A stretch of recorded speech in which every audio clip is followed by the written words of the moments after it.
underneath the rally car now because it's an area of the car that cops absolute punishment. As you can imagine, you're flying down a road at 100 kilometres an hour, there's rocks and stones and sticks and mud and dust all getting pummeled underneath the car, so it cops an absolute pounding.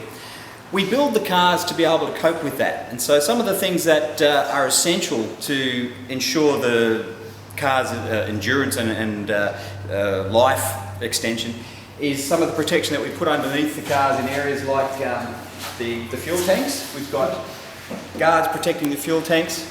We've got quite a substantial sub guard at the front here, which takes a fair pounding. And as you can sort of see in this one, it's copped. There's heaps of damage on there. The car, quite often cars will be seam welded, so that means where all the sheets of metal that the car is made up of overlap, there's welding that joins those together to give the car some strength and rigidity. The roll cage adds a lot of strength to the car and stops the car flexing, so it gives it the ability to withstand the thumps and the crashes and the jumps that we put the car through.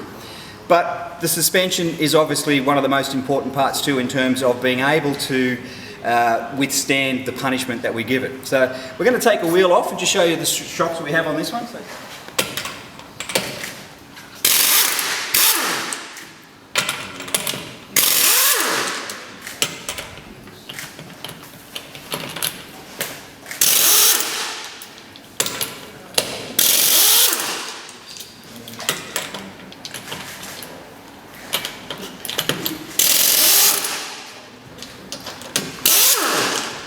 So one of the joys of being a lady rally driver is you do have to get your hands dirty.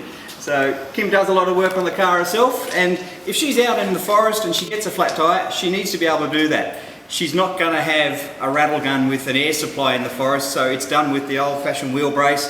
A lot of crews these days will carry battery-operated rattle guns, and Kim carries one of those, but still it's good old-fashioned get in, get dirty, and do the hard work.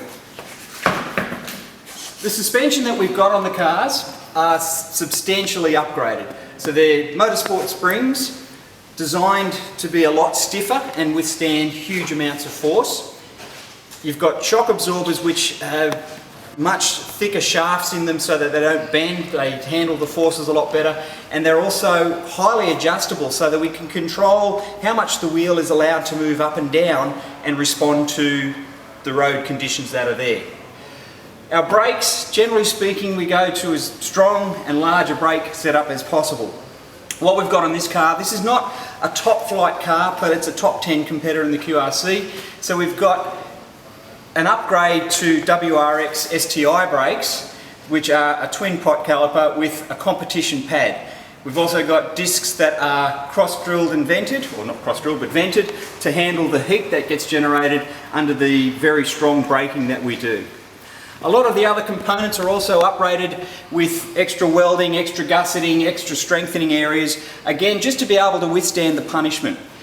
It's a trade-off between how heavy the car becomes and how strong we need it to be. So we need to be aware of exactly what we're doing, that we don't turn the car into a tank, but we still have it strong enough to be able to handle being pummeled through a creek or over a jump and keep on going to finish the stage.